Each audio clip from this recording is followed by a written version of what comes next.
Good morning again. Now we move to another of the tripartite approach that we're developing to Ronald Fisher in these 2 days.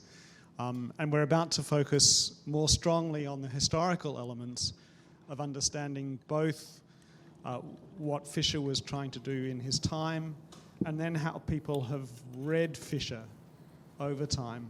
And we have a wonderful guide for that. And our guide is Alex Aylward, who was an undergraduate student in the natural sciences tripos here, studied history and philosophy of science, did an MPhil here, and then did his PhD at Leeds University.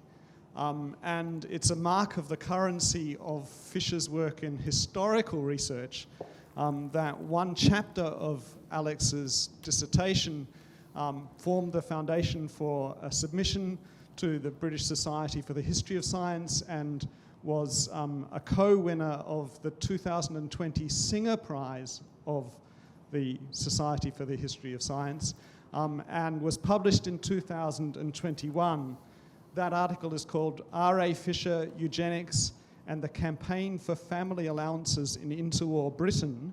And I recommend that you go to the British Journal for the History of Science, issue 54 from 2021, and there you'll see Fisher developing statistical understandings and applying them in a place that he thought was really important.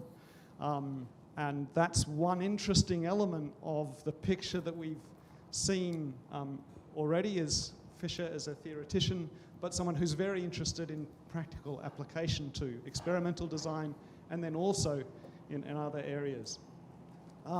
So to complete my portrait of Alex, I should say that after finishing his PhD, he's taken up a position as a departmental lecturer at Oxford University in the history department, and it's a great pleasure to welcome him here today.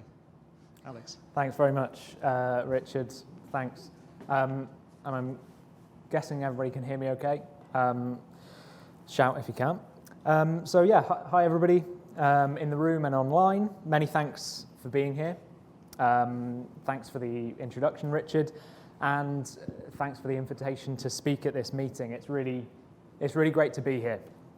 And yeah, here we are. So this is my title slide. And so, of course, the reason we're all here, the proximate reason is this, the Fisher Must Fall campaign of June 2020, which Alan alluded to in the opening remarks today. And this campaign focused attention and severe criticism on Ronald Fisher's eugenical activities and his views on race. When this campaign unfolded a couple of years ago, I was already a good way into my doctoral research project in the Centre for History and Philosophy of Science at the University of Leeds. And my project happened to take as its focus Fisher's famous book of 1930, The Genetical Theory of Natural Selection, pictured here. And borrowing liberally from the toolkits of book historians and historians of reading, my project examined the book's writing, its publication, its reception, and its circulation among readers, as well as its longer-run legacies. This project was really an attempt, in essence, to write a long history of a scientific book. The PhD is wrapped up now, but that doesn't mean a break from Fisher. I'm currently at work trying to wrestle the dissertation into a book manuscript, so watch this space. Today, I want to share with you some of the key findings of that doctoral research, findings which I think add significantly to our understanding of this classic scientific text, but which also, I hope, illuminate some of the issues at play in the discourse surrounding the Fisher window and the legacies of eugenics more generally. So to begin, I'll introduce the book itself, giving a brief indication of its structure and contents, and outlining the place of this text within the controversy and debate surrounding Fisher's eugenics. I'll then offer overviews of some of my key research findings, firstly relating to the book's writing and composition, and secondly to its reception and circulation among readers. And finally, I'll conclude with some reflections on the book's longer legacies. And throughout, I'll also be asking how studying the genetical theory in this way, with the tools of the book historian, the historian of reading, can illuminate the ongoing and very live controversy over Fisher's eugenics. So let's familiarize ourselves a little with this book. On the left here are the 3 editions of the genetical theory, published in 1930 at the top, 1958, the paperback in the middle, and 1999, the variorum edition. By the time the second edition appeared, and certainly by the time of the final edition at the close of last century, Fisher's book was widely celebrated as among the most important texts on evolutionary theory, perhaps second only to Darwin's Origin of Species.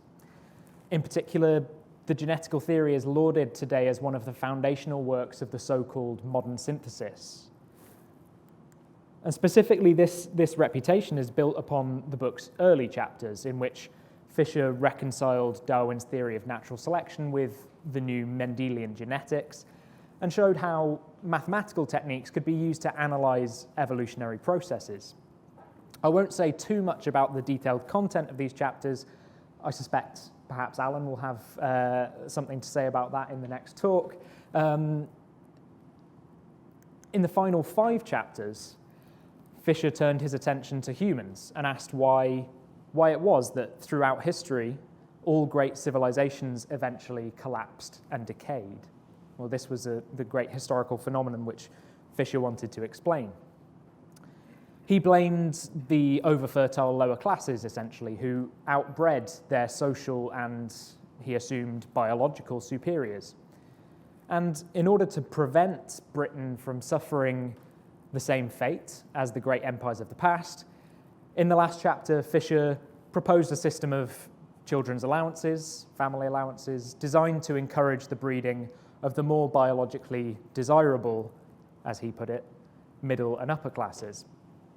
Now, the content and nature of these latter chapters and their presence within Fisher's masterwork is one of the things which the Fisher Must Fall campaign has pointed to in recent times when problematizing the continued celebration and memorialization of Fisher.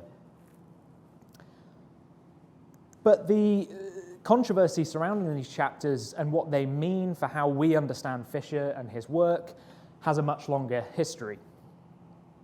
Through the 1970s and early 80s, the historian of science Bernard Norton at London, then at Leicester, and the Edinburgh sociologist of science Donald Mackenzie authored a mini literature of their own, really, in which they uncovered the extent and the depth of Fisher's commitment to eugenical ideology. And they argued that this commitment, this external or extra-scientific influence, in Norton's language at least, they argued it both motivated Fisher's move from mathematics and statistics, which he studied here at Keyes, of course, into the fields of genetics and evolution. Going further, Norton and Mackenzie argued that Fisher's concern with eugenics determined the very content of, left its indelible imprint upon, his biological theorizing. Very much a sort of strong program, sociology of scientific knowledge thesis befitting the subtitle of Mackenzie's 1981 book, pictured here, Statistics in Britain, the Social Construction of Scientific Knowledge. And Fisher is the subject of the book's 8th chapter. And here and elsewhere, Mackenzie and Norton pointed explicitly to the genetical theory's final 5 chapters as key evidence of Fisher's eugenic convictions, and convictions which, in turn, they argued, shaped the ideas of the book's earlier, purportedly scientific chapters. And these kinds of claims about Fisher and about the genetical theory were quickly accepted and often repeated within the historiography of science. Indeed, the genetical theory, with its 2 halves, the scientific half and the eugenical, political, ideological half, became a convenient, concrete shorthand for claims about the shaping of science by ideology in Fisher and in modern science more generally. Take, for example, this 1989 remark from historian and philosopher of science Michael Ruse. Alluding to the famous Edinburgh School of Sociology of Scientific Knowledge, of which Mackenzie was part, Ruse writes that one does not have to have an Edinburgh accent to think that Fisher is fertile ground for either historian or philosopher. In one man, we have a perfect case study to test all sorts of theses about the ways in which culture and values get into straight science, and conversely. If you doubt what I say, you need only look at his seminal The Genetical Theory of Natural Selection, the first 2/3 of which creates modern evolutionary theory, and the last third of which is full of helpful hints about keeping up the human breeding stock. But at the same time, several of Fisher's former students, colleagues, and other admirers of his science have consistently and strongly objected to Norton and Mackenzie's line of argument. They've instead downplayed the extent of Fisher's eugenic convictions and their relevance to his science. For example, Key's own Anthony Edwards, who studied undergraduate genetics under Fisher in the 50s, took aim when reviewing Donald Mackenzie's 1981 book, Statistics in Britain. Edwards protested that Fisher's eugenics, and indeed the whole of his views on the interaction of genetics and human society manifest in the later chapters of the Genetical Theory of Natural Selection, are rooted in his science and not the other way round. Fisher is not good material for sociologists. The Australian geneticist Henry Bennett, who completed his PhD in Cambridge under Fisher's direction, defended a similar line in the introduction to a collection of Fisher's letters, which Bennett edited in 1983. There, Bennett wrote that, quote, "All the evidence from Fisher's published work, his biography, and his correspondence shows, I believe, that his biological interests were primarily in natural selection, secondly in heredity, and that from these stemmed his interest in human heredity and eugenics." As historian of science James Moore has observed, Fisher's students and scientific followers were concerned to preserve their hero's ideological purity. Now, when it comes to the genetical theory in particular, those who seek to defend Fisher's legacy from the taint of eugenics have often relied upon a couple of common wisdoms. And one concerns the writing of this book, The Genetical Theory. The only account we have of its composition comes from a 1978 biography of Fisher written by one of his daughters, Joan Fisher Box. And therein we're told that the whole book was written in a feverish few months between October 1928 and June 1929. Box paints a really vivid image of Fisher pacing the kitchen in the family home, dictating the words of his great book to his wife and dutiful scribe, Eileen. Crucially, this standard account has the 5 human chapters being penned hurriedly at the very end. Now, some of Fisher's would-be defenders take this to imply that the book's eugenic portion was something of an afterthought, an unfortunate but ultimately unimportant set of misguided extrapolations from the properly scientific earlier chapters.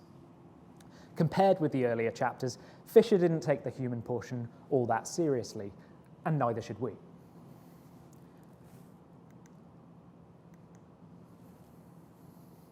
There's just one problem. Back in 2019, I was fortunate enough to visit Fisher's personal archive, papers held in the special collections at the University of Adelaide. And there I came across a document, first page of which is pictured here, just sort of among Fisher's assorted notes and unpublished drafts. It seems the document hadn't been studied or cited by previous historians working on Fisher. This in itself is an intriguing phenomenon, and perhaps no accident. I don't have time to go into that whole story, but perhaps in the discussion if anybody's interested. In any case, this document, it turns out, is rather interesting. It amounts to the first 3 chapters of a would-be book, unpublished, which Fisher drafted as early as 1919. And it sets out at length Fisher's eugenical theory of the decay of civilizations.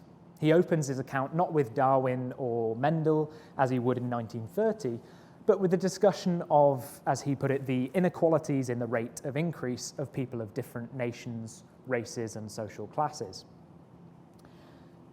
Now, comparing this document, this 1919 manuscript, with the genetical theory is highly instructive.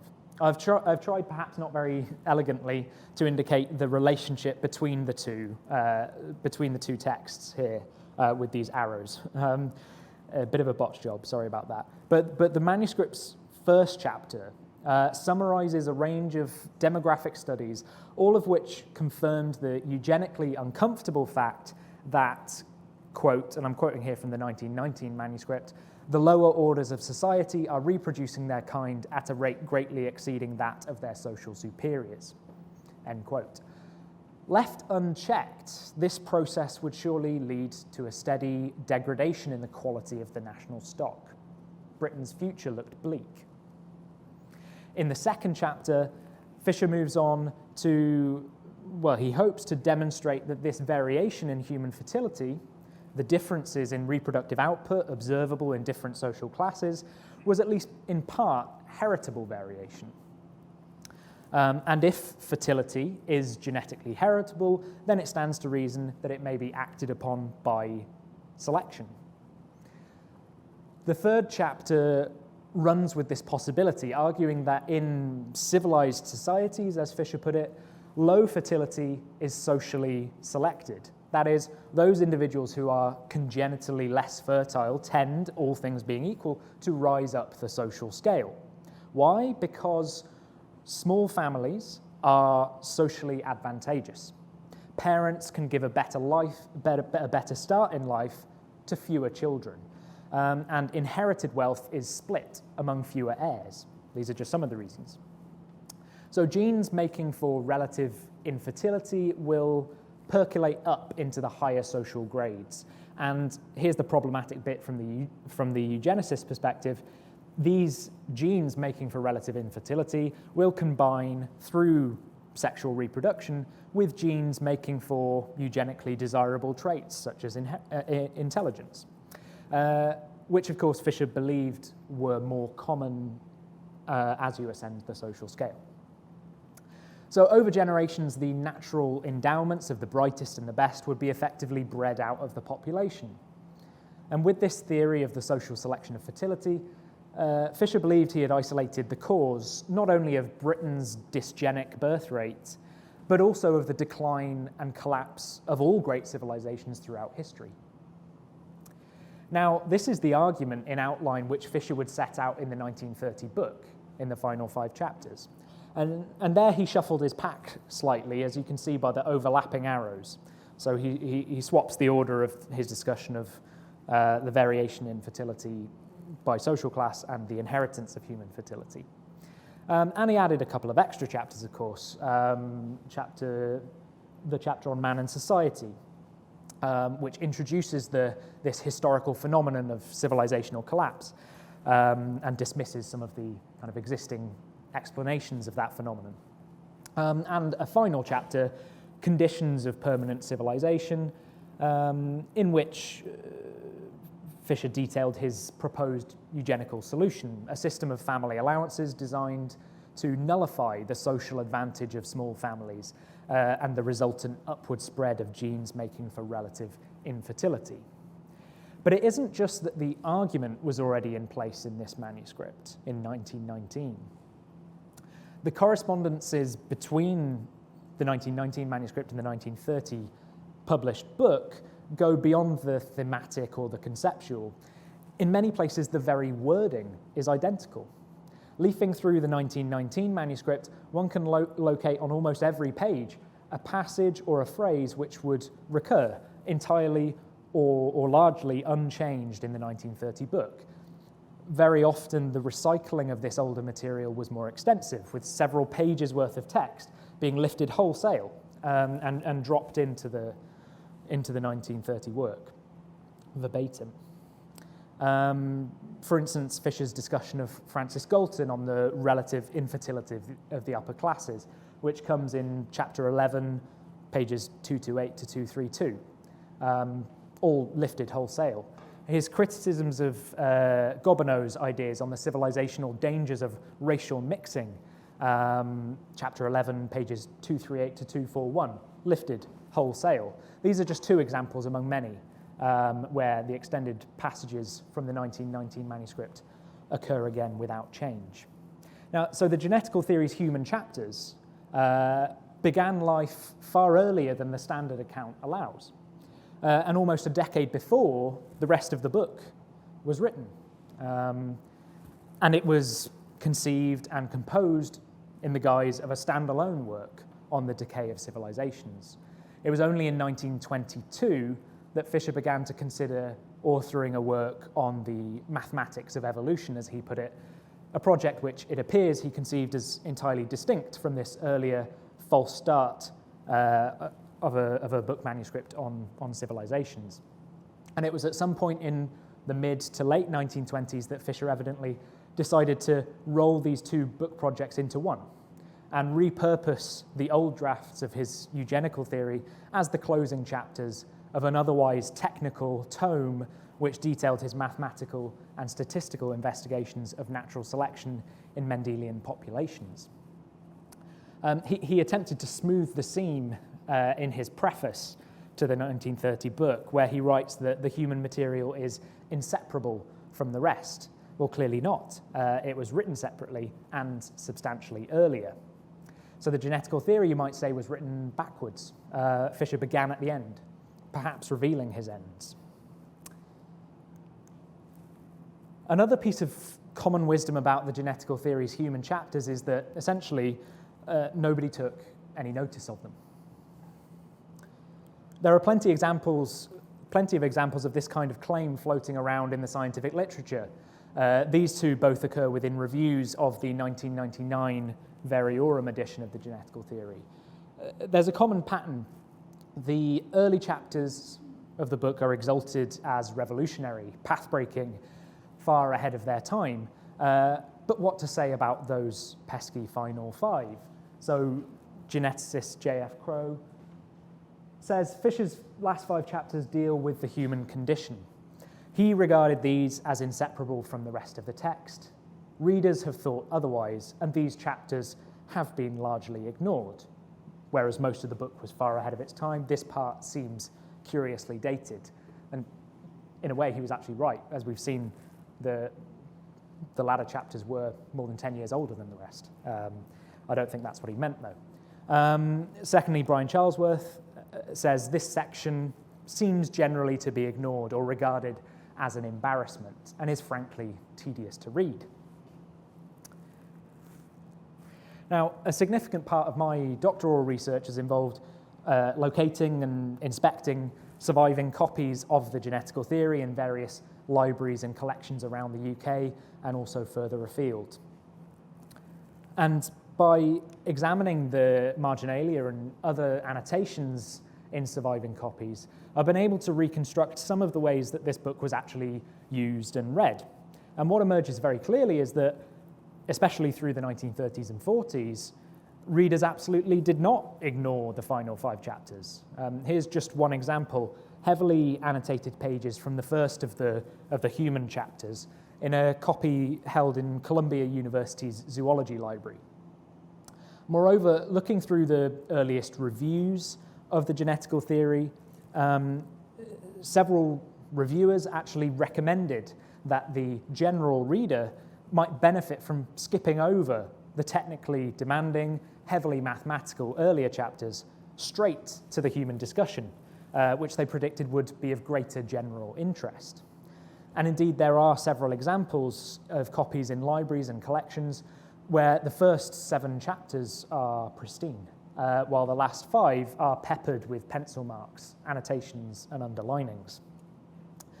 And it's not only that people read the chapters, some people took them very seriously indeed, none more so perhaps than Sir William Beveridge, remembered for his 1942 report, Social Insurance and Allied Services, the blueprint for Britain's post-war welfare state. In early 1943, Beveridge read the genetical theory's closing chapters. This isn't a picture of him reading them. Wouldn't that be nice? But he read these chapters with enthusiasm and praised Fisher's scheme of eugenic family allowances in both private correspondence and in published articles. Beveridge's encounter with the genetical theory was in 1943, so it was slightly too late for it to influence his thinking when he was putting together the Beveridge report in 1942. And so the kind of children's allowances, the kind of family allowances that Beveridge did recommend in that report were not Fisherian. They were flat rate, as opposed to the salary-weighted scheme preferred by Fisher, whereby higher earners would actually get a larger family allowance. That was the kind of eugenical scheme that Fisher suggested. But nevertheless, through 1943, once Beveridge had come across the genetical theory, he did advocate in various venues for some form of Fisherian weighted scheme, whether that's some way of topping up the flat rate allowances to add in this sort of weighting, with the explicit aim of promoting racial progress. And not only politicians, but biologists too, read the final 5 chapters with interest. J.B.S. Haldane, one of the other big 3 population geneticists, alongside Fisher and Sewell Wright, had much to say about the chapters, both praise and criticism. He considered Fisher's theory of the social selection of fertility to be broadly plausible, if a little under-evidenced, but his socialist politics meant he differed from Fisher on the policy implications. Fisher had essentially shown, this is how Haldane read it, Fisher had shown that the very structure of British society, capitalist, hierarchical along class lines, was in itself dysgenic. That is, the opposite of eugenic. So while Fisher proposed sort of tinkering around the edges in a way which could both serve eugenic ends while essentially maintaining the broad status quo, for Haldane it was obvious that the implications of Fisher's theory were root and branch societal reform was the only way forward. And in his review of the genetical theory, he said something to that effect of, if Fisher's theory of the social selection fertility is true, I can't understand why his economics are not more radical. The biologist Julian Huxley was even more enthusiastic than Haldane, at least at first. Through the early 1930s, having devoured the genetical theory in a matter of days, including its closing chapters, Huxley came out in vocal support of Fisher's theory of civilizational decline. So convinced was he of its significance that he hoped the Eugenics Society would come out hot and strong, those are his words, in support of Fisher's analysis. Haldane and Huxley both engaged closely with the whole book, but notably not all at once. Each was an important interpreter and popularizer of both the evolutionary and genetical analysis in chapters 1 to 7 and the eugenical theorizing of chapters 8 to 12. But they almost always treated them separately, writing about them at different times, in different venues, for different purposes and audiences. They read the genetical theory and treated it as a book of 2 halves, but 2 halves to be taken equally seriously. Haldane even suggested splitting the book into 2.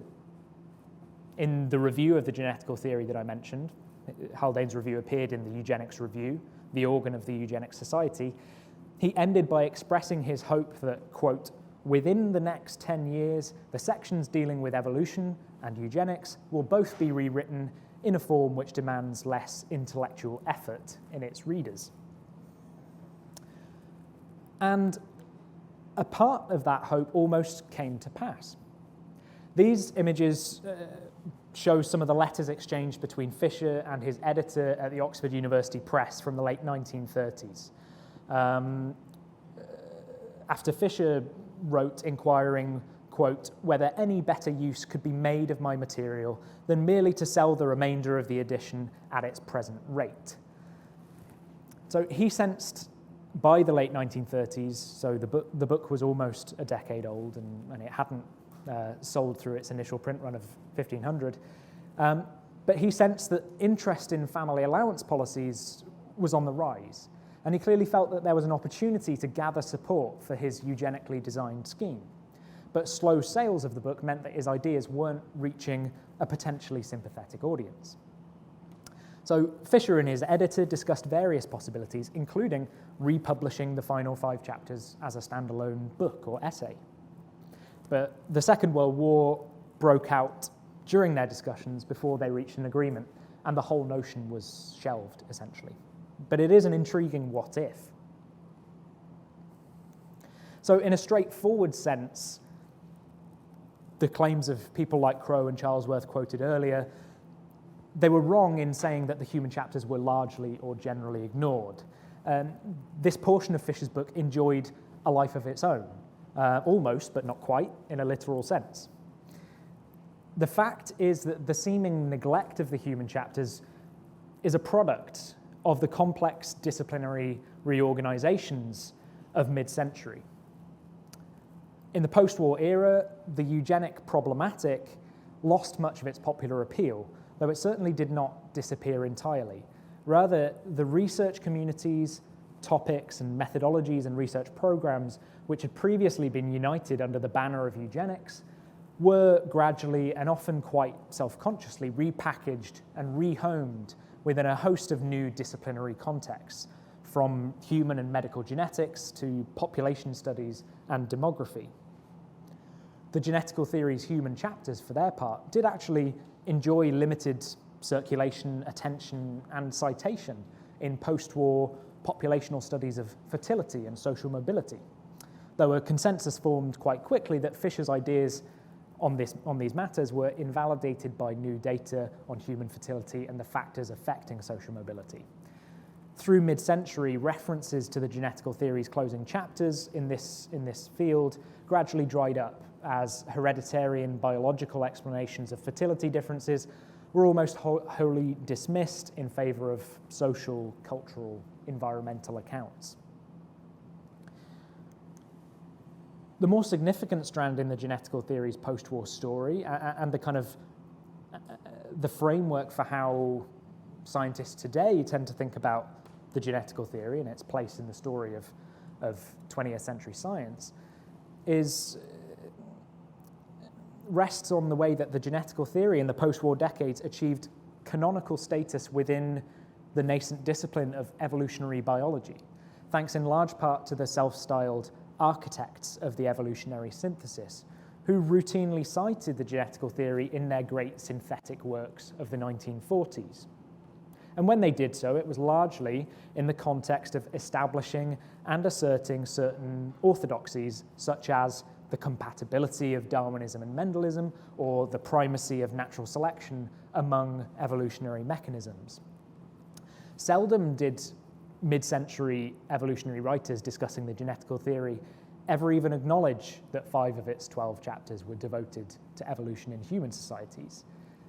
Incidentally, this wasn't because the synthesis architects were uninterested in folding human evolution into the synthetic theory, far from it, but rather in the shadow of World War II and Nazi atrocities, the likes of Julian Huxley, Theodosius Dobzhansky, and G.G. Simpson attempted consciously to link the new evolutionary biology to a more progressive, liberal, and optimistic vision of humanity than that which had held sway among the pre-war, or interwar rather, eugenists. Eugenics per se wasn't out of the window. Indeed, Julian Huxley served as the Eugenics Society's president from 1959 to 1962. So the dream of scientifically guided human evolution remained. However, at the same time, these men, these architects of the new evolutionary biology, were sharply and vocally critical of the tendency among traditional eugenicists to assume stark differences in biological quality between different groups of humans, be they races or, in Fisher's theory of the decay of civilizations, social classes. The synthesists were thus content to help themselves to the lessons of the genetical theory's early chapters, whilst distancing themselves implicitly from the pessimistic and deeply conservative account of human evolution offered in its final third. So to put it another way, or more briefly, the emergence of the discipline of evolutionary biology in the middle decades of the century offered a new perspective from which to read the genetical theory and a new way of categorizing it. So that by around the 1970s, the genetical theory had been effectively recast disciplinarily as a work of evolutionary biology, something it could hardly have been in 1930, as the field of evolutionary biology as such didn't really exist by that point. And the more it came to be viewed as a work of evolutionary biology, the more curious, strange, and out of place these last chapters seemed. These just weren't the problems that professional evolutionary biologists dealt with. And we've come full circle in a way because it was against this backdrop that the likes of Mackenzie and Norton, whom we met earlier, offered their revisionist interpretations. And it was a very particular moment in the historiography of science. A new generation of young scholars were intent on demonstrating the extent to which ideology and other non-scientific factors shaped scientific knowledge. Meanwhile, the genetical theory had by this time shaken off its interwar contexts and connotations, and it was by now an exalted work in the evolutionary canon, if with a somewhat idiosyncratic final third. Mackenzie and Norton's rereadings were radical and surprising. And just to hammer home that last point and start bringing things towards a close, I want to share this quote from Garland Allen, a notable historian of eugenics and the life sciences. It's in a letter that he wrote to the evolutionary biologist Ernst Mayr, dated June 19th, 1984. And I happened across this letter while rummaging in the Mayr papers at Harvard. Allen writes, "It is strange how we, historians and others alike, often read what we want or are told to read and don't probe much deeper. I'm flabbergasted, for example, when I realize how long it took me to realize the whole second half of Fisher's The Genetical Theory of Natural Selection was an apologia for eugenics. How many times I had read through parts of that book, including even the eugenic parts, without realizing the connection."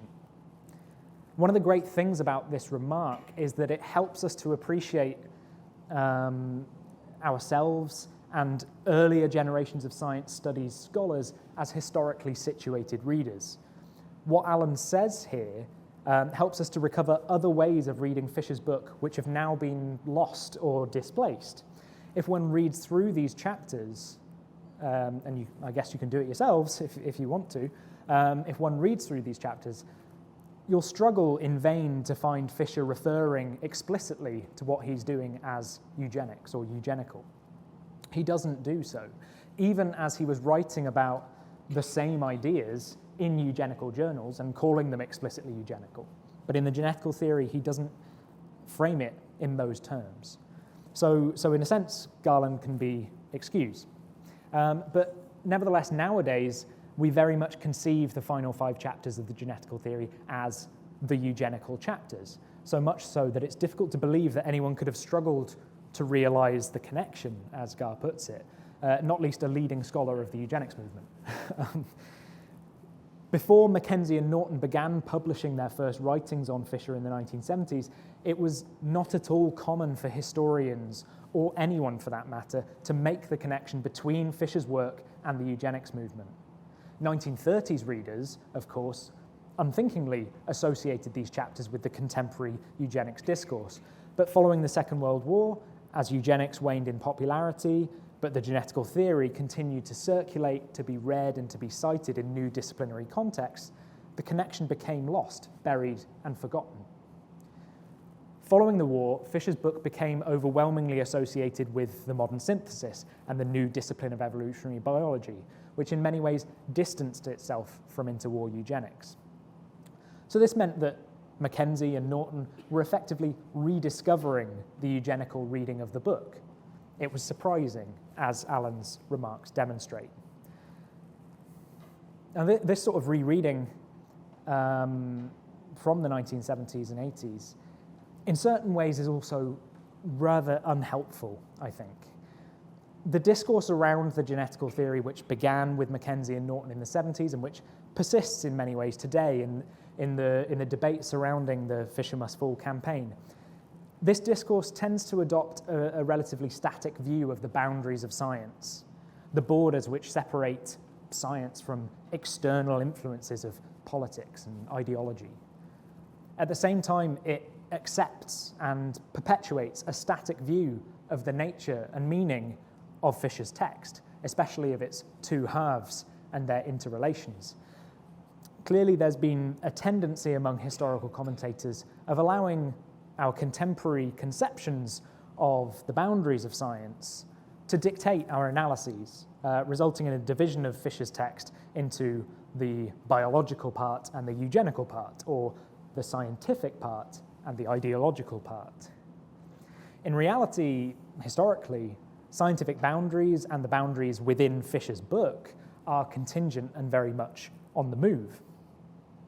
So what are we to do? Well, I think there are a couple of ways that we might respond to such a practice. One response, adopted recently by historian of biology Maurizio Esposito in an essay on the genetical theory, is to sort of resist and reject this way of reading the book as a book of two halves.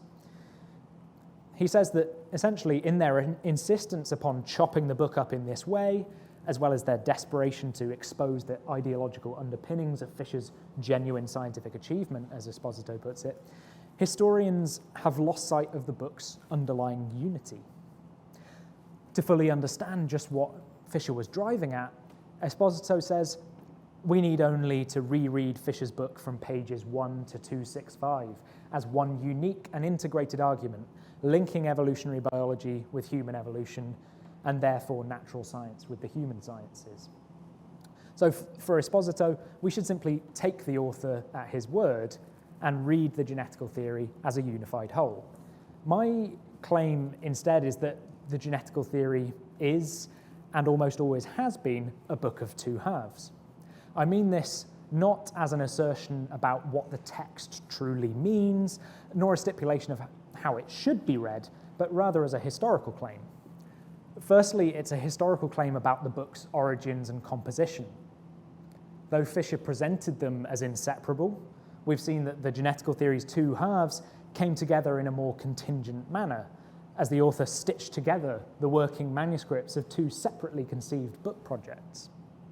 Then, several years after publication, with Fisher desperate to promote his eugenic scheme of family allowances, he and his publisher discussed the possibility of republishing some version of the chapters separately from the rest of the book. For a fleeting few months, it seemed as though the book's two halves might go their separate ways once more.